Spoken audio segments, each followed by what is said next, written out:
قرأناه وبركة ما تلوناه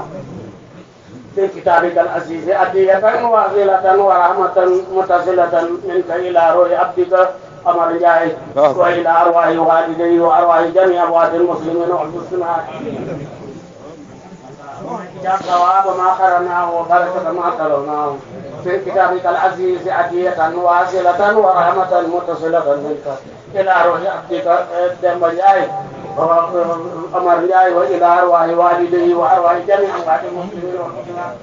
اللهم أوصل صواب ذلك إليهم واجعلوا نورا يسعى بين أيديهم اللهم أكرم به مقامهم ويسر به حسابهم ودائم به ثوابهم واجعل ريق المحطوم صلابهم اللهم أنس وحدتهم وارحم قربتهم وتجاوز عنهم بفضلك وجودك وكرمك يا أرحم الراحمين يا رب العالمين اللهم توفنا مسلمين ولا مبدلين ولا مخيرين ولا فاتنين ولا مفتونين آمين يا أرحم الراحمين يا رب العالمين اللهم صل على سيدنا محمد الفاتح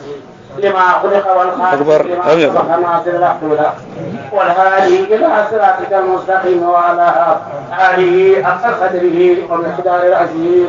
سبحان ربك رب العزة عما يصفون وسلام على المرسلين والحمد لله رب العالمين. آمين يا رب. الله أكبر.